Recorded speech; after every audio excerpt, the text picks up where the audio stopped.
कृष्णाय यादवेन्द्राय ज्ञानमुद्राय योगिने नाथार्गणेशाय नमो वेदान्तवेदिने रामाय रामभद्राय रामचन्द्राय वेदसे रघुनाथाय नाथाय सीताया पतये नमः। मनोजवं मारुततुल्यवेगं जितेन्द्रियं बुद्धिमतां वरिष्ठं वातात्मजं वानरयोत्तमुख्यं श्रीरामदूतं शरणं प्रपद्ये। नारायणं नमस्कृत्य नरं चैव नरोत्तमं देवीं सरस्वतीं व्यासं ततो जयमुदीरयेत्। व्यासाय भवनाशाय श्रीशाय गुणराशे हृदयाय शुद्धविद्याय मध्वाय च नमो नमः। ಶ್ರೀಗುರುಭ್ಯೋ ನಮಃ ಹರಿ ಓಂ. ನಮಸ್ಕಾರ ನಮಸ್ಕಾರ. ಸೊ ಶ್ರೀಕೃಷ್ಣ ಚಾಣೂರನ ಹತ್ರ ಹೇಳ್ತಾನೆ, ನೋಡಪ್ಪ ನೀವೆಲ್ಲ ಜಟ್ಟಿಗಳು, ನಾವೆಲ್ಲ ಹುಡುಗರು, ನಿಮ್ಮ ಜೊತೆಗೆ ನಾವು ಏನು ಯುದ್ಧ ಮಾಡೋದು ಅಂತ ಹೇಳಿದಾಗ ಚಾಣೂರ ಕಣ್ಣು ಕೆಂಪು ಮಾಡ್ತಾನೆ. ಓ ನಿಮ್ಮದು ನೋಡಿದ್ದೇವೆ ಯುದ್ಧ, ಈಗ ಒಳಗೆ ಬರುವಾಗ ಹೇಗೆ ಬಂದಿದ್ದೀರಿ ಅಂತ ನಾನು ಮಾತ್ರ ಅಲ್ಲಿ ಎಲ್ಲರೂ ನೋಡಿದ್ದಾರೆ. ಏನಂತ ಹೇಳಿದರೆ, ಹೇಗೆ ಅಂಥ ಕ್ರೂರವಾದ ಆನೆ, ಕುವಲಯ ಪೀಡ ಅಂತೇಳಿದರೆ ಭೂಮಿ ಅದು ನಡೆಯುವಾಗ ಭೂಮಿ ನಡುಗುತ್ತದೆ, ಅಂಥ ಆನೆಯನ್ನು ಕ್ರೂರನಾದ ಮಾವಟಿಗ, ಇಬ್ಬರಿಗೂ ರುದ್ರ ಪ್ರಸಾದ ಇರುವವರು, ಸೊ ಅಂಥವರನ್ನೇ ಕೊಂದು ಬಂದಿದ್ದೀರಿ ನೀವು ಹುಡುಗರು ಅಂತ ಹೇಳಿದರೆ ಹೇಗೆ ಆಗ್ತದೆ? ಆದ್ದರಿಂದ ನೀವು ನಮ್ಮೊಟ್ಟಿಗೆ ಸೆಣಸಾಡಲಿಕ್ಕೆ ನೀವು ಖಂಡಿತ ಅರ್ಹರಿದ್ದೀರಿ. ಆದ್ದರಿಂದ ನಮ್ಮ ರಾಜರು ಏನು ಅಂತ ಹೇಳಿದರೆ, ನಮ್ಮ ರಾಜ ಏನೋ ಒಂದು ಇಚ್ಛೆ ಅಂತ ಹೇಳಿದರೆ, ನಾನು ನಿನ್ನ ಜೊತೆಗೆ ಯುದ್ಧ ಮಾಡಬೇಕು, ಮಲ್ಲಯುದ್ಧ. ಚಾಣೂರ ಮತ್ತು ಶ್ರೀಕೃಷ್ಣ, ಹಾಗೆ ಬಲರಾಮ ಮತ್ತು ಮುಷ್ಟಿಕ ಅಂತ ಹೇಳ್ಕೊಂಡು ಏನು ರಾಜನ ಇಚ್ಛೆ ಇದೆಯೋ ಅದನ್ನು ಪಾಲಿಸುವುದು ನಮ್ಮ ಧರ್ಮ. ಅಂದರೆ ರಾಜನ ಇಚ್ಛೆಯೇ ಎಲ್ಲರ ಇಚ್ಛೆ. ರಾಜ ಪ್ರತ್ಯಕ್ಷ ದೇವತೆ, ಅವನೇ ಭಗವಂತ ನಮಗೆ. ಆದ್ದರಿಂದ ಅವನು ಹೇಳಿದಾಗೆ ಮಾಡುವ ಅಂತ ಹೇಳಿದ ಕೂಡಲೇ ಶ್ರೀಕೃಷ್ಣ ಹೇಳ್ತಾನೆ, ಸ್ವಲ್ಪ ನಕ್ಕು ಪರಿಹಾಸ ಪೂರ್ವಂ.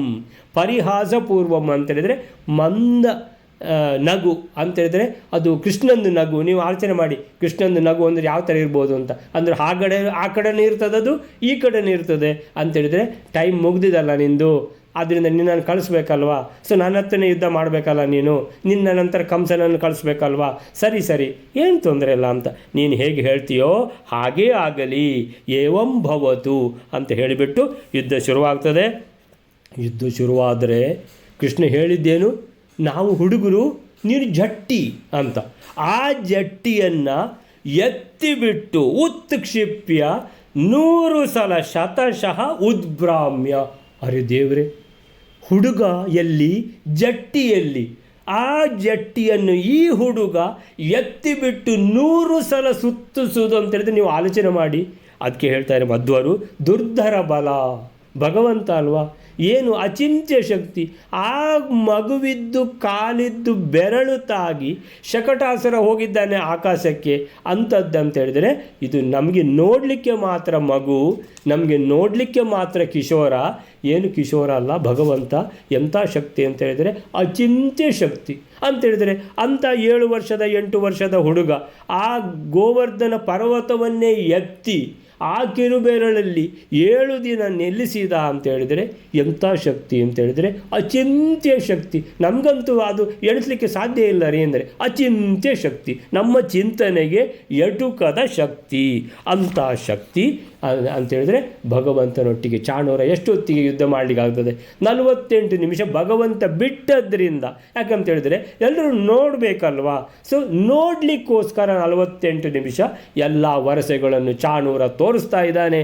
ಚಾಣೂರ ಹೊಡಿತಾ ಇದ್ದಾನೆ. ಹೇಗೆ ಹೊಡಿತಾನೆ ಅಂತೇಳಿದರೆ, ಅವನ ದೇಹ ಅಂತೇಳಿದರೆ ಅದು ವಜ್ರಪಾತ ಮಾಡಿದರೂ, ವಜ್ರಾಯುಧದಿಂದ ಹೊಡೆದರೂ ಅದು ಏನಾಗಲಿಕ್ಕಿಲ್ಲ ಅಂತೇಳಿದರೆ, ಕೃಷ್ಣನ ದೇಹ ಅಲ್ಲಿ ನೆರೆದಿರುವಂಥ ಹೆಂಗಸರು ಎಣಿಸಿರ್ಬೋದು, ಪಾಪ ಕಿಶೋರ ಕೃಷ್ಣ, ಇವನು ಹೇಗೆ ಯುದ್ಧ ಮಾಡೋದು ಅಂತ.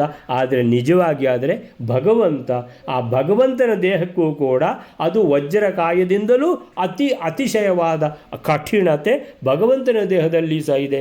ಆದ್ದರಿಂದ ಚಾಣೂರನಿಗೆ ಏನು ಮಾಡಲಿಕ್ಕೂ ಆಗಲಿಲ್ಲ ಅಂತೇಳಿದರೆ ಇಬ್ಬರು ಹೊಡ್ಕೊಂಡ್ರು ಅಂತೇಳಿದರೆ ಎಲ್ಲ 48 ನಿಮಿಷ ಎಲ್ಲ ಪ್ರದರ್ಶನ ನಡೆಯಿತು.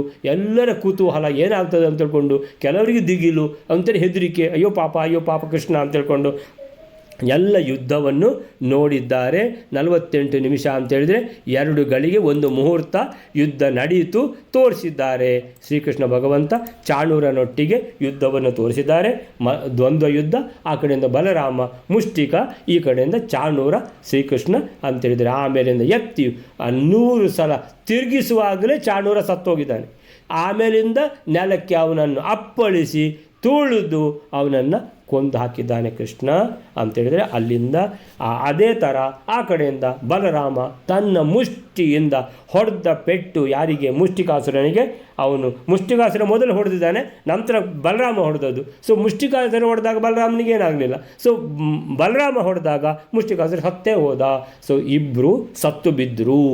ಆ ಕಡೆಯಿಂದ ಮುಷ್ಟಿಕಾಸುರ ಸತ್ತು ಬಿದ್ದ, ಈ ಕಡೆಯಿಂದ ಚಾಣೂರ ಸತ್ತು ಬಿದ್ದ ಅಂತೇಳಿದ್ರೆ ದೇವತೆಗಳೆಲ್ಲ ಅಲ್ಲಿ ಆಕಾಶದಲ್ಲಿ ಪುಷ್ಪವೃಷ್ಟಿ ಮಾಡ್ತಾ, ದೇವತೆಗಳು ಪುಷ್ಪವೃಷ್ಟಿ ಮಾಡ್ತಾ ಏನಂತೇಳಿದ್ರೆ ದೇವತೆಗಳು ದೇವಸಂಗಾಹ ತುಷ್ಟುವುಹು ಕೃಷ್ಣಂ ಅಂತೇಳಿದರೆ ಸ್ತುತಿ ಮಾಡ್ತಾ ಇದ್ದಾರೆ. ಭಗವಂತ ಏನು ಲೀಲೆಪ್ಪ ಅಂತೇಳಿದರೆ, ಎಂಥ ಲೀಲೆ ಅಂತೇಳಿದರೆ ಎಲ್ಲರೂ ಸಭಿಕರೆಲ್ಲರೂ ಹೆದರಿಕೊಂಡಿದ್ದಾರೆ. ನಮ್ಮ ಕೃಷ್ಣ ಜಟ್ಟಿಯೊಟ್ಟಿಗೆ ಯುದ್ಧ ಮಾಡ್ತಾ ಇದ್ದಾನೆ ಅಂತ ಹೇಳಿದ್ರೆ ಆ ಜಟ್ಟಿಯನ್ನು ಎತ್ತಿ ಏನು 100 ಸಲ ತಿರುಗಿಸಿದ್ದು ಅಂತೇಳಿದರೆ ಜನರಿಗೆ ಏನಾಗಿರಬೇಕು. ಅರೇ ಕೃಷ್ಣ ಕೃಷ್ಣ ಕೃಷ್ಣ ಎಂಥ ಬಲ ಅಂತೇಳಿದರೆ ನಾವು ಸಹ ಹಾಗೆ, ನಾವು ಸಹ ನಮಗೆ ಬಲ ಕಡಿಮೆ ಆದರೆ ನಾವು ಸಹ ಕೃಷ್ಣ ಹನುಮಾನ್ ಕೃಷ್ಣ ಮುಖ್ಯ ಪ್ರಾಣ ಅಂತ ಹೇಳಿದರೆ ನಮಗೂ ಸಹ ಬಲ ಬರ್ತದೆ ಅಂತ. ಸೊ ಕೃಷ್ಣಂಚ ತುಷ್ಟುವು ಅಥೋ ದಿವಿ ದೇವ ಸಂಘ ಮರ್ತ್ಯ ಭುವಿ ಪ್ರವರಂ ಉತ್ತಮ ಪುರುಷಾಣಂ. ಈ ಕಡೆಯಿಂದ ಭೂಮಿಯಲ್ಲಿರುವಂಥ ಸಜ್ಜನರು ಇಲ್ಲಿ ಸ್ತುತಿ ಮಾಡ್ತಾ ಇದ್ದಾರೆ, ದೇವತೆಗಳು ಆಕಾಶದಲ್ಲಿ ಸ್ತುತಿ ಮಾಡ್ತಾ ಇದ್ದಾರೆ.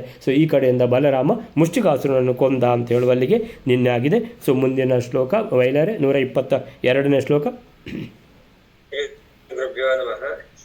ಕೂಟಶ್ಚ ಕೋಸಲ ಉತ ಛಲನಾಮಧೇಯೋ ದ್ವೌ ತತ್ರ ಕೃಷ್ಣ ನಿಹತಾವ ಪರೋ ಬಲೇನ ಕಂಸಸ್ಯ ಏತ್ವವರಜಾಶ್ಚ ಸುನೀತ ಮುಖ್ಯಾಃ ಸರ್ವೇ ಬಲೇನ ನಿಹತಾ ಪರಿಘೇಣ ವೀರಾಃ.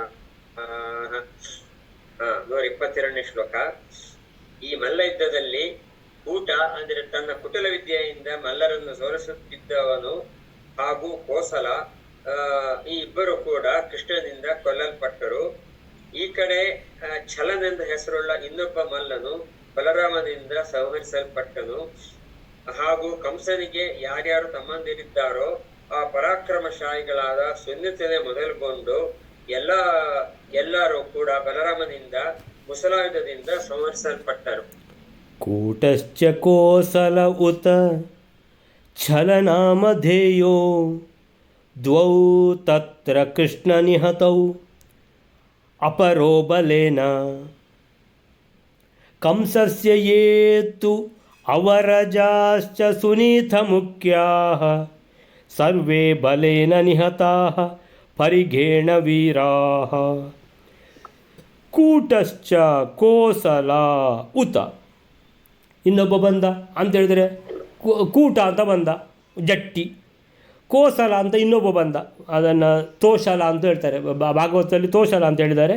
ಸೊ ಮಧ್ವಾಚಾರ್ಯರು ಕೋಸಲ ಅಂತ ಹೇಳಿದ್ದಾರೆ, ಅಥವಾ ಕೋಸಲ ಎಲ್ಲ ಒಬ್ಬನೇ. ಸೊ ಒಬ್ಬನ ಹೆಸರು ಕೂಟ, ಇನ್ನೊಬ್ಬನ ಹೆಸರು ಕೋಸಲ. ಸೊ ಇಬ್ಬರನ್ನ ಉತ ಮತ್ತು ಆ ಕಡೆಯಿಂದ ಇನ್ನೊಬ್ಬ ಛಲ ಅವನ ಛಲ ಅಥವಾ ಶಲ ಅಂತ ಹೆಸರಿರುವವನು, ನಾಮಧೇಯ ಹೆಸರಿರುವ ಇನ್ನೊಬ್ಬ ಜಟ್ಟಿ. ಒಟ್ಟು 3 ಜನ ಆಯ್ತು. ಈಗ ದ್ವೌ ತತ್ರ ಕೃಷ್ಣ ನಿಹತವು. ದ್ವೌ ಅಂದರೆ ಇಬ್ಬರು, ತತ್ರ ಅಂದರೆ ಅಲ್ಲಿ ಇವ ಹೋದಲ್ಲ ಯಾರು ಚಾಣೂರ. ಸೊ ಆ ಕಡೆ ಮುಷ್ಟಿಕ ಹೋದ. ಸೊ ಚಾಣೂರ ಹೋದ್ಮೇಲೆ ಕೂಟ ಮತ್ತು ಕೋಸಲ ಇಬ್ಬರು ಬಂದರು ಕೃಷ್ಣನ ಹತ್ರ ಜಗಳ ಮಾಡಲಿಕ್ಕೆ, ಅಂದರೆ ದ್ವಂದ್ವ ಯುದ್ಧ ಮಾಡಲಿಕ್ಕೆ. ದ್ವಂದ್ವ ಯುದ್ಧ ಅಂದರೆ ಒಬ್ಬರೇ ಬರಬೇಕು. ಸೊ ಮೊದಲು ಕೂಟ ಬಂದ ಮತ್ತು ಕೋಸಲ ಬಂದೋ ಅಥವಾ ಇಬ್ಬರು ಒಟ್ಟಿಗೆ ಬಂದಿದ್ದಾರೋ, ಎಷ್ಟು ಜನ ಬೇಕಾದರೂ ಬರಲಿ, ಕೃಷ್ಣನಿಗೆ ಹೇಗೆ ಬಂದರೂ ಸಹ ಏನೂ ತೊಂದರೆ ಇಲ್ಲ. ಸೊ ಕೃಷ್ಣನಿಂದ ಸುರುವಿನವರು ಇಬ್ಬರು ಹತರಾದರು. ಯಾರೆಲ್ಲ? ಕೂಟ ಮತ್ತು ಕೋಸಲ. ಛಲ ಅಂದರೆ ದ್ವೌ ಸೂರ್ಯನವರಿಬ್ಬರು ಕೃಷ್ಣ ನಿಹತವು, ಕೃಷ್ಣನಿಂದ ಹತರಾದರು. ಕೃಷ್ಣ ನಿಹತವು. ಅಪರೋ ಇನ್ನೊಬ್ಬ ಇದ್ದಾನಲ್ಲ, ಯಾರು? ಶಲ ಅಂತ. ಅವನು ಬಲೇನ ಬಲರಾಮನಿಂದ ಹತನಾದ. ಸೊ ಅಲ್ಲಿಗೆ ಇನ್ನೂ ಉಳಿದ ಮಲ್ಲವೀರರು ಯಾರೆಲ್ಲ ವೇಟಿಂಗಲ್ಲಿ ಇದ್ದರೋ ಅಂತೇಳಿದರೆ ಸಹಾಯಕ್ಕೆ ಬಂದವರು ಅವರು ಕೂಡ ಹತರಾದರು. ಅಷ್ಟು ಅವರು ಹತರಾದ ಕೂಡಲೇ ಬಂದರು. ಕಂಸಸ್ಯ ಏತು ಅವರಜಾಶ್ಚ ಸುನೀತ ಮುಖ್ಯ, ಸುನೀತ ಮತ್ತು ಅವನ ಇನ್ನು 7 ಜನ ಯಾರು ತಮ್ಮಂದಿರು ಮಹಾರಾಕ್ಷಸರು ಮಹಾಪರಾಕ್ರಮಿಗಳು ಬಂದರು ಅಂತೇಳಿದರೆ ಮಲ್ಲ ಯುದ್ಧಕ್ಕೆ. ಕಂಸಸ್ಯ ಏ ತು ಅವರಜ, ಅವರಜ ಅಂದರೆ ಆಮೇಲೆ ಹುಟ್ಟಿದವರು, ಸುನೀತ ಮುಖ್ಯ ಸುನೀತನೇ ಮೊದಲಾದ ತಮ್ಮಂದಿರು ಬಂದರು.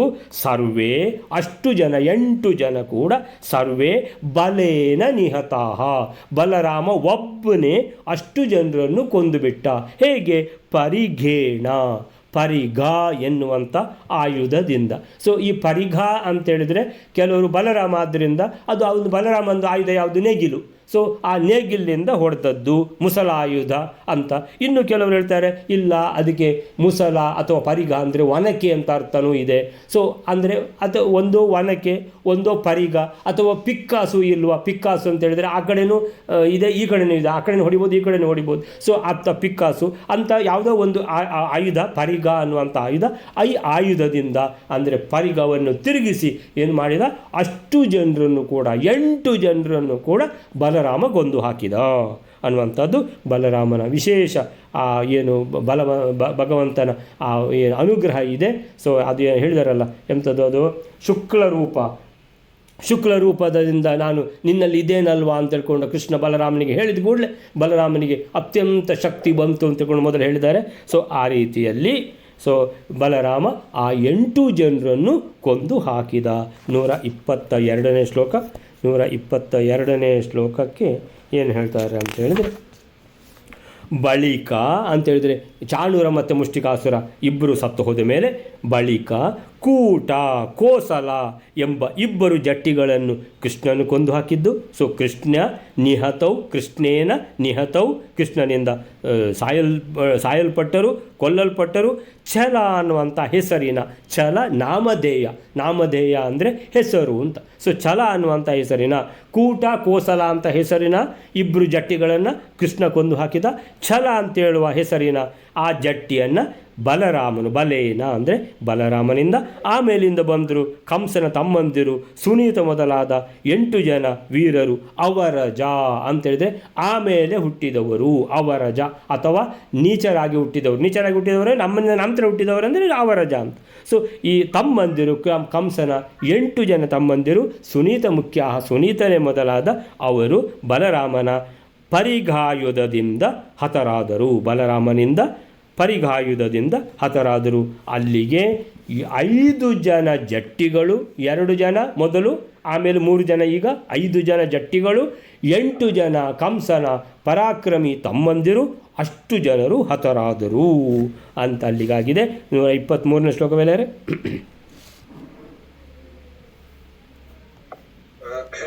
ತಾಭ್ಯಾಂ ಹತಾನಪಿ ಸಮೀಕ್ಷ್ಯ ನಿಜಾನ್ ಸಮಸ್ತಾನ್ ಕಂಸೋತಿದೇಶ ಬಲಮಕ್ಷಯಮುಗ್ರವೀರ್ಯಂ ರುದ್ರ ಪ್ರಸಾದ ಕೃತರಕ್ಷಮವಧ್ಯಮೇತೌ ನಿಸ್ಸಾರ್ಯ ದಂಡಮಧಿಕಂ ಕುರುತೇತಿ ಪಾಪಃ. 123ನೇ ಶ್ಲೋಕ. ಪಾಪಿಷ್ಠನಾದ ಕಂಸನು ತನ್ನವರನ್ನು ಎಲ್ಲರನ್ನೂ ಕೃಷ್ಣ ಬಲರಾಮನಿಂದ ಸಂಹರಿಸಲ್ಪಟ್ಟದ್ದನ್ನು ನೋಡಿ ಶಸ್ತ್ರಾಸ್ತ್ರ ಬಲವುಳ್ಳ, ಶಿಕ್ಷಾದಿಗಳಿಂದ ಏನೋ ಕಡಿಮೆ ಇಲ್ಲದಿರುವ, ಕ್ರೂರವಾದ ಪರಾಕ್ರಮವುಳ್ಳ, ರುದ್ರದೇವರ ಪ್ರಸಾದದಿಂದ ರಕ್ಷೆಯುಳ್ಳ, ಯಾರಿಂದಲೂ ಸಂಹರಿಸಲ್ಪಡಲಿಕ್ಕೆ ಅಸಾಧ್ಯವಾದ ಸೈನ್ಯವನ್ನು ಕುರಿತು ಅಪ್ಪಣೆ ಕೊಡುತ್ತಾನೆ. ಈ ರಾಮಕೃಷ್ಣನನ್ನು ಅಲ್ಲಿಂದ ಹೊರಗಡೆ ಹಾಕಿ ಅವರಿಗೆ ಅಧಿಕವಾದ ಶಿಕ್ಷೆಯನ್ನು ಕೊಡಿರಿ ಅಂತ ಅಪ್ಪಣೆ ಕೊಡುತ್ತಾನೆ.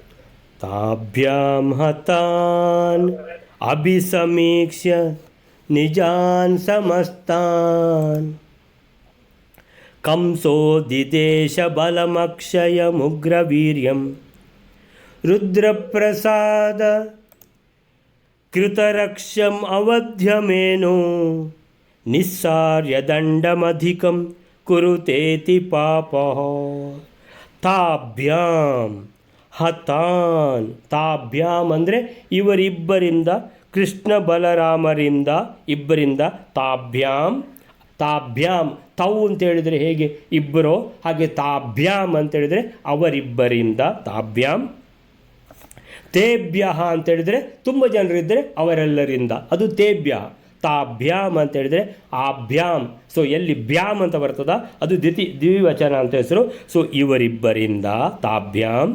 ಹತಾನ್ ಅಂತ ಹೇಳಿದರೆ ಸತ್ತು ಹೋದರು. ಎಷ್ಟು ಜನ? 5 ಜನ ಜಟ್ಟಿಗಳು, 8 ಜನ ಕಂಸನ ತಮ್ಮಂದಿರು, ವೀರರು, ಪರಾಕ್ರಮಿಗಳು, ಅತಿ ದುಷ್ಟರು, ಪಾಪಿಷ್ಟರು, ಇಷ್ಟು ಜನ ಸತ್ತೋದರು. ಇದನ್ನು ನೋಡಿ ಕಂಸನಿಗೇನಾಯಿತು? ದಿಗಿಲಾಗಿದೆ.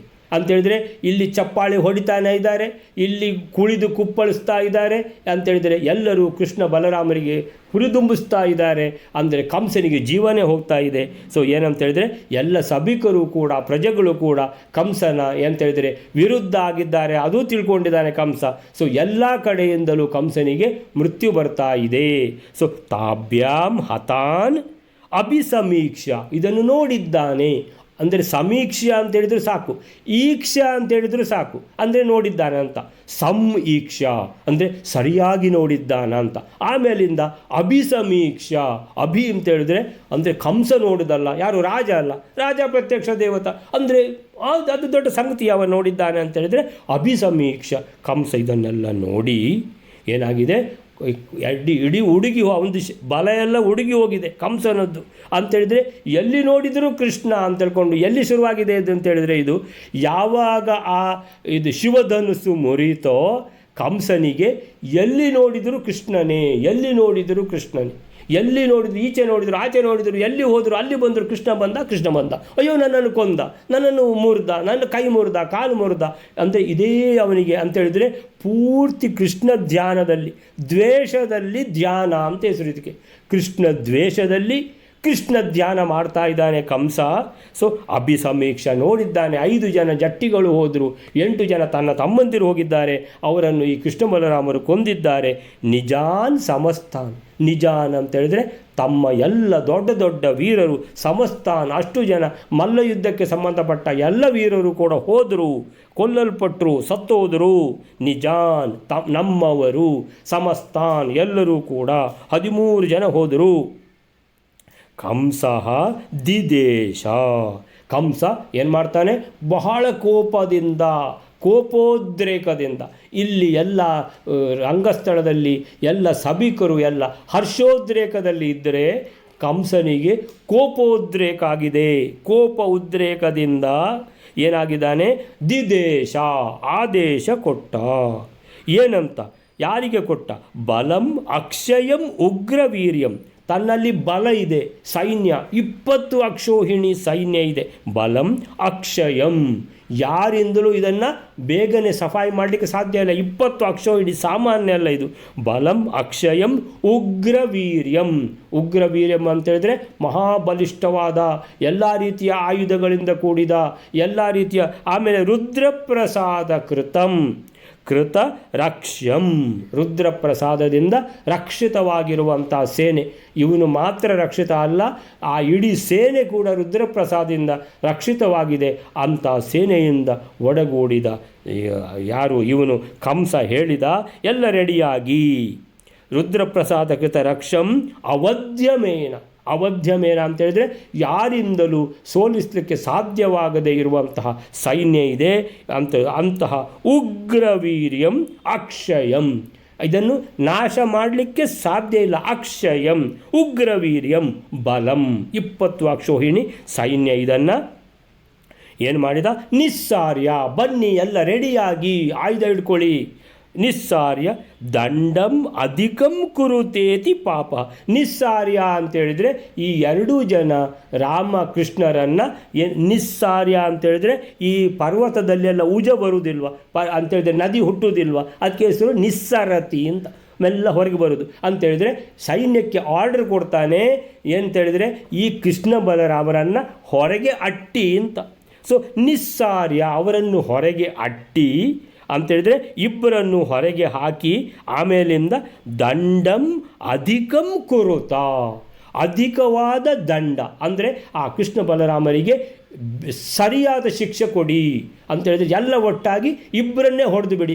ಅಭಿಮನ್ಯುವನ್ನು ಮಹಾಭಾರತದಲ್ಲಿ ಅಷ್ಟು ಜನ 7-8 ಜನ ಆ ಪರಾಕ್ರಮಿ ಶತ್ರುಗಳು ಒಟ್ಟಾಗಿ ಒಬ್ಬರನ್ನೇ ಹೊಡೆದಿದ್ದಾರೆ. ಅಂದರೆ ಅಭಿಮನ್ಯು ಒಬ್ಬ ಇರುವಾಗ ಒಬ್ಬನ ಜೊತೆಗೆ ಒಬ್ಬನು ಮಾತ್ರ ಯುದ್ಧ ಮಾಡ್ಬೋದು. ಅದು ಅದರದ್ದು ಮಹಾಭಾರತದ ಯುದ್ಧದ ನಿಯಮವಾಗಿತ್ತು. ಆದರೆ ಅಭಿಮನ್ಯುವನ್ನು ಕೊಲ್ಲುವಾಗ 8-9 ಜನ, ಒಬ್ಬ ಕೈ ಕಡ್ದ, ಒಬ್ಬ ಕಾಲು ಕಡ್ದ, ಒಬ್ಬ ಈ ರೀತಿ ಎಲ್ಲರೂ ಅಂತ ಹೇಳಿದರೆ ನಾಚಿಕೆ ಬಿಟ್ಟ ಆ ಮಹಾಭಾರತದಲ್ಲಿರುವಂಥ ಕರ್ಣ, ಶಕುನಿ, ದುರ್ಯೋಧನ, ದುಶ್ಯಾಸನ, ಅಂದರೆ ದ್ರೋಣಾಚಾರ್ಯರು ಅದರಲ್ಲಿ ಸೇರಿದರು, ಕೃಪಾಚಾರ್ಯರು ಸೇರಿದರು ಅಂತ ಹೇಳಿದರೆ ಎಷ್ಟು ನಾಚಿಕೆ ಬರ್ತದೆ ಅಂತ ಹೇಳಿದರೆ, ಅಯ್ಯೋ ದ್ರೋಣಾಚಾರ್ಯರು ಈ ಕೆಲಸ ಮಾಡಿದರಾ ಅಂತ ಬಹಳ ನಾಚಿಕೆ. ಅಶ್ವತ್ಥಾಮ, ಕೃತವರ್ಮ ಅಂತೇಳಿದರೆ ಎಲ್ಲರೂ ಸೇರಿ ಒಬ್ಬರನ್ನೇ ಕೊಂದರು ಅಭಿಮನ್ಯುವನ್ನು. ಆ ರೀತಿಯಲ್ಲಿ ನೀವು ಸಹ ಕೃಷ್ಣ ಬಲರಾಮರನ್ನು ಕೊಲ್ಲಿ. ಅಂದರೆ ರುದ್ರಪ್ರಸಾದದಿಂದ ಅವಧ್ಯವಾಗಿರುವಂಥ ಅಕ್ಷಯವಾದ ಸೈನ್ಯ, ಉಗ್ರಮೀರ್ಯಂ ಸೈನ್ಯ ಬಲ ಇದೆ, ಇಷ್ಟೊಂದು ಬಲ ಇದೆ. ಸೊ ಏನು ಮಾಡಿ ಅವರನ್ನು ಹೊರಗೆ ಅಟ್ಟಿ ಇಬ್ಬರನ್ನು ಅಲ್ಲಿಂದ ಅವರಿಗೆ ಸರಿಯಾದ ಶಿಕ್ಷೆ ಕೊಡಿ, ಕೈಕಾಲು ಮುರಿದು ಹಾಕಿ ಕಳಿಸಿಬಿಡಿ ಅಂತ ಹೇಳಿದ್ರೆ, ಜೀವ ಒಂದು ಬಿಟ್ಟು ಕಳಿಸಿ ಅಂತ ಹೇಳ್ತಾನೆ ಗೊತ್ತಿಲ್ಲ, ಅಥವಾ ಕೊಂದು ಹಾಕಿದ್ರು ಪರವಾಗಿಲ್ಲ ಅಂತ ಇದೆ ಅವನಿಗೆ, ಕಂಸನಿಗೆ ಸಾಯಲೇಬೇಕು ಅವರು ಅಂತ ಇದೆ ಅವನಿಗೆ. ಆದ್ದರಿಂದ ದಂಡಂ ಅಧಿಕಂ ಕುರುತ, ಅಧಿಕಂ ದಂಡಂ, ಸರಿಯಾದ ಶಿಕ್ಷೆ, ಕಠಿಣ ಶಿಕ್ಷೆ ಕೊಡಿ ಅವರಿಗೆ, ಕುರುತ ಕೊಡಿ ಮಾಡಿ ಅಂತ ಇತಿ ಈ ರೀತಿ ಆದೇಶ ಕೊಟ್ಟ. ಯಾರು? ಪಾಪಃ, ಮಹಾಪಾಪಿಷ್ಟನಾದ, ಮಹಾದುರುಳನಾದ, ಮಹಾಕ್ರೂರಿಯಾದ ಕಂಸನು ಈ ರೀತಿ ಆದೇಶ ಕೊಟ್ಟ. ಭಾಗವತದಲ್ಲಿ ಬರ್ತದೆ. ಆದೇಶ ಅಷ್ಟೇ ಅಲ್ಲ, ಇನ್ನೂ ಇದೆ. ಈ ಕೃಷ್ಣನನ್ನು ಬೆಳೆಸಿದ್ಯಾರು? ಯಾರವ? ನಂದಗೋಪ. ಇದನ್ನಲ್ಲಿ ಅಲ್ಲಿ ಕೂತ್ಕೊಂಡು ಎದುರುಗಡೆಯಿಂದ ನೋಡ್ತಾ ಇದ್ದಾನಲ್ಲ, ಚಪ್ಪಾಳೆ ತಡ್ತಾ ಇದ್ದಾನಲ್ಲ, ಆ ನಂದಗೋಪನನ್ನು ತೆಗೆದು ಅವನನ್ನು ಹೊರಗೆ ಅಟ್ಟಿ ಅವನನ್ನು ಕೊಂದು ಹಾಕಿ, ಆಮೇಲಿಂದ ಇವನನ್ನು ಇಲ್ಲಿ ದೇವಕಿಗೆ ಅಷ್ಟಮ ಗರ್ಭ ಇಲ್ಲಿಂದ ತಗೊಂಡೋಗಿ ಅಲ್ಲಿ ಕೊಟ್ಟವನು ಯಾರು? ಆ ವಸುದೇವ. ಅವನನ್ನು ಕೊಂದು ಹಾಕಿ, ಅವನನ್ನು ಬಿಡಬೇಡಿ. ಆಮೇಲಿಂದ ನಾನು ನನ್ನ ಅಪ್ಪ ಯಾರು? ಅವ ಉಗ್ರಸೇನನ್ನು ಆಲ್ರೆಡಿ ನಾನು ಜೈಲಿಗೆ ಹಾಕಿದ್ದೇನೆ. ಅವನು ಎಲ್ಲಿದ್ದರೂ ಕೂಡ ಜೈಲಿಂದ ಹೊರಗೆ ಎಳೆದು ಅವನನ್ನು ಕೊಂದು ಹಾಕಿ, ಯಾರೆಲ್ಲ ಇದ್ದಾರೋ ಕೃಷ್ಣ ಭಕ್ತರು ಎಲ್ಲರನ್ನು ಕೊಂದು ಹಾಕಿ ಅಂತ ಹೇಳ್ತಾನೆ. ಅಂದರೆ ಕಂಸನಿಗೆ ಇದರ ಅರ್ಥ ಏನಂತ ಹೇಳಿದರೆ, ಹುಚ್ಚು ಹಿಡಿದಿದೆ ಅಂತೇಳಿದರೆ, ಕ್ರೋಧಾವೇಶ, ಕ್ರೋಧ ವಿಪರೀತ ನೆತ್ತಿಗೆ ಏರಿದಾಗ ಏನಂತೇಳಿದರೆ ಮನುಷ್ಯನಿಗೆ ತನ್ನ ಇದನ್ನು ಕಳ್ಕೊಳ್ತಾನವ. ಎಲ್ಲರೂ ಕೃಷ್ಣ ಭಕ್ತರು ಒಬ್ಬರು ಇರಬಾರ್ದು, ಎಲ್ಲರನ್ನು ಸಾಯಿಸಿಬಿಡಿ ಅಂತಕೊಂಡು ಎಣಿಸಿದ್ದಾನೆ.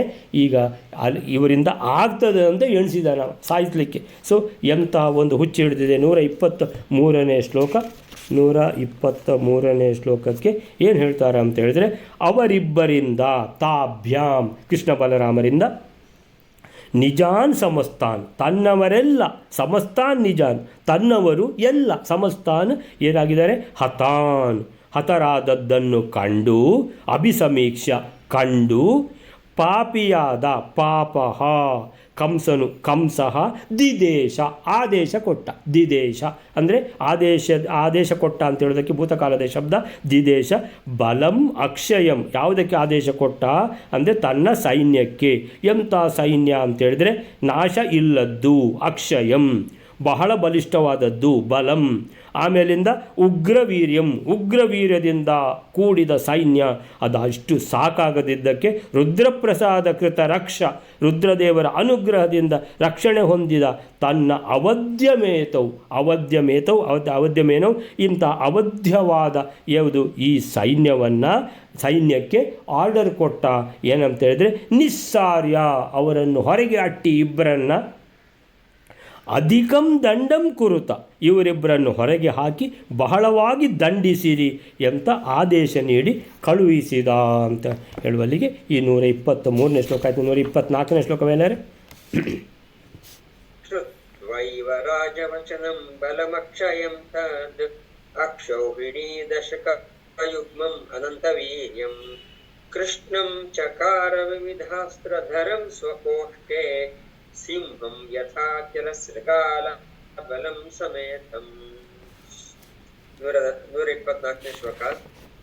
20 ಅಕ್ಷೋಹಿಣಿ ಸಂಖ್ಯಾಕವಾದ ಅನೇಕ ಅಸ್ತ್ರಗಳನ್ನು ಧರಿಸಿಕೊಂಡು ಇರುವ ಹಾಗೂ ನಾಶರಹಿತವಾದ ಆ ಸೈನ್ಯವು ಅಪರಿಮಿತ ಸಾಮರ್ಥ್ಯವುಳ್ಳ ಶ್ರೀ ಕೃಷ್ಣನನ್ನು ಹಾಗೂ ಬಲರಾಮನನ್ನು ಎಲ್ಲ ಕಡೆಯಿಂದ ಸುತ್ತುವರಿಯಿತಂತೆ. ಇದು ಯಾವ ತರ ಇತ್ತು ಅಂದ್ರೆ, ಎಲ್ಲಾ ನರಿಗಳ ಗುಂಪು ಸಿಂಹವನ್ನು ಮಧ್ಯದಲ್ಲಿಟ್ಟುಕೊಂಡು ಸುತ್ತುವರಿದ ಹಾಗೆ ಇತ್ತಂತೆ. ಶ್ರುತ್ವೈವ ರಾಜವಚನಂ ಬಲಮಕ್ಷಯಂ ತದ್ ಅಕ್ಷೋಹಿಣಿ ದಶಕಯುಗ್ಮಂ ಅನಂತವೀರ್ಯಂ ಕೃಷ್ಣಂ ಚಕಾರ ವಿವಿಧಾಸ್ತ್ರಧರಂ ಸ್ವಕೋಷ್ಠೆ ಸಿಂಹಂ ಯಥಾ ಕಿಲ ಶೃಗಾಲಬಲಂ ಸಮೇತಂ ಶ್ರುತ್ವಾ ಏವ ರಾಜವಚನಂ. ರಾಜವಚನ ರಾಜಾಜ್ಞೆ ಅಂತ ಅರ್ಥ. ರಾಜವಚನ ಅಂದರೆ ರಾಜಾಜ್ಞೆ. ಏನು ರಾಜಾಜ್ಞೆ ಆಗಿದೆ?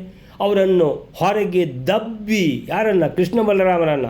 ಆಮೇಲಿಂದ ಅವರಿಗೆ ಅಷ್ಟು ಶಿಕ್ಷೆ ಕೊಡಿ ಅಂತ, ಅಂದರೆ ಉರಿಯುವ ಬೆಂಕಿಗೆ ಹಾಕಿ, ಅಂದರೆ ಎಣ್ಣೆ ಕೊಪ್ಪರಿಗೆ ಹಾಕಿ ಅವರಿಗೆ ಯಾವ ನಮೂನೆ ಶಿಕ್ಷೆ ಏನು ಬೇಕಾದರೂ ಕೊಡಿ ಅಂತ ಹೇಳಿದ್ರೆ ಬಿಟ್ಟುಬಿಟ್ಟಿದ್ದಾನೆ. ಅವರಿಬ್ಬರನ್ನು ಬೇಕಾದ ನಮೂನೆ ಶಿಕ್ಷೆ ಕೊಡಿ ಅವರಿಗೆ.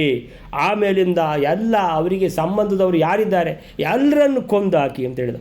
ಶ್ರುತ್ವಾ ಏವ ರಾಜವಚನಂ ಅಂತೇಳಿದೆ. ಯಾರಿಗೆ? ಸೈನ್ಯಕ್ಕೆ. ಬಲಂ ಅಕ್ಷಯಂ ಅಂದರೆ ಇದು ಸೈನ್ಯ ಅಂತ ಹೇಳಿದರೆ ಬಹಳ ಬಲಿಷ್ಠವಾದ ಸೈನ್ಯ. ಅಕ್ಷಯಂ ಅಂದರೆ ಪಕ್ಕ ನಾಶವಾಗುವಂಥದ್ದಲ್ಲ. 20 ಅಕ್ಷೋಹಿಣಿ ಮಹಾಭಾರತ ನಡೆದದ್ದು. ಎರಡೂ ಕಡೆ ಸೇರಿ 18 ಅಕ್ಷೋಹಿಣಿ, ಮುಂದೆ ಒಬ್ಬಂದೇ 20 ಅಕ್ಷೋಹಿಣಿ ಸೈನ್ಯ ಇದೆ. ಅಂಥ ಬಲಿಷ್ಠ ಯಾವುದು ಸೈನ್ಯ ಇರೋದಿಬ್ಬರೇ, ಕೃಷ್ಣ ಮತ್ತು ಬಲರಾಮ. ಇಬ್ಬರನ್ನು ಕೊಲ್ಲಿಕ್ಕೆ ಅಷ್ಟು ಜನ ಬೇಕಾ ಅಂತೇಳಿದ್ರೆ ಅವನಿಗೆ ತಲೆ ಹಾಳಾಗಿದೆ ಅಂತ ಕರೆಕ್ಟಾಗಿ ಗೊತ್ತಾಗ್ತದೆ. ಯಾರಿಗೆ? ಕಂಸನಿಗೆ. ಬಲಂ ಅಕ್ಷಯಂ ತದ್ ಅಕ್ಷೋಹಿಣಿ ದಶಕಮ ಯುಗ್ಮಂ ಅಂದರೆ ಇದು ಅಕ್ಷಯವಾದ ಬಲ. ಯಾಕೆ ಅಂತ ಹೇಳಿದರೆ ಇದು ನಾಶ ಆಗಲಿಕ್ಕೆ ಸಾಧ್ಯ ಇಲ್ಲ, ಅಷ್ಟು ಬಲ ಉಂಟು. ಯಾಕೆ ಅಂದರೆ ಅಕ್ಷೋಹಿಣಿ ದಶಕ ಯುಗ್ಮಂ. ದಶಕ ಯುಗ್ಮ ಅಂತ ಹೇಳಿದರೆ ದಶ ಅಂದರೆ 10, ಯುಗ್ಮ ಅಂದರೆ 2, ಅಂದರೆ 10 2 ಅಂದರೆ 20. ಅಕ್ಷೋಹಿಣಿ 20, ಅಕ್ಷೋಹಿಣಿ ದಶಕ ಯುಗ್ಮಂ ಅನಂತ ವೀರ್ಯಂ. ಬಹಳ ಬಲಿಷ್ಠವಾದ ಮಹಾಪರಾಕ್ರಮವುಳ್ಳಂಥ ಸೈನ್ಯ. ಯಾಕಂದರೆ ಹಿಂದಿನ ಶ್ಲೋಕದಲ್ಲಿ ಬಂದಿದೆ ರುದ್ರಪ್ರಸಾದ ರಕ್ಷಾ ಅಂತ ಇದೆ. ಅಂದರೆ ರುದ್ರಪ್ರಸಾದದಿಂದ ರಕ್ಷಿತವಾದ ಸೈನ್ಯ. ಆದ್ದರಿಂದ ಅವಧ್ಯಂ ಅಂತ ಹೇಳ್ತಾರೆ. ಅಂದರೆ ಯಾರಿಂದಲೂ ಇದನ್ನು ನಾಶ ಮಾಡಲಿಕ್ಕೆ ಸಾಧ್ಯ ಇಲ್ಲ. ಅಂತಹ ಸೈನ್ಯವನ್ನು ಏನು ಮಾಡ್ತಾನೆ? ಆರ್ಡರ್ ಕೊಡ್ತಾನೆ, ಎಲ್ಲರನ್ನು ಕೊಂದಾಕಿ. ಕೃಷ್ಣ ಬಲರಾಮನನ್ನು ಮೊದಲು, ಆಮೇಲೆ ಅವರಿಗೆ ಸಂಬಂಧಪಟ್ಟದವರು ಎಲ್ಲರನ್ನು ಕೊಂದಾಕಿ ಅಂತ ಹೇಳ್ತಾನೆ. ಆವಾಗ ಕೃಷ್ಣಂ ಚಕಾರ ವಿವಿಧಾಸ್ತ್ರಧರಂ ಅಂತೇಳಿದರೆ, ವಿವಿಧಾಸ್ತ್ರಧರಂ ಅಂತ ಹೇಳಿದ್ದಾರಿಗೆ ಅನಂತ ವೀರ್ಯಂ ಸೈನ್ಯಕ್ಕೆ ಅಂತೇಳಿದರೆ ಬಂದಿದ್ದಾರೆ ಅವರೆಲ್ಲ ವಿವಿಧ ಅಸ್ತ್ರಗಳನ್ನು ಹಿಡ್ಕೊಂಡು.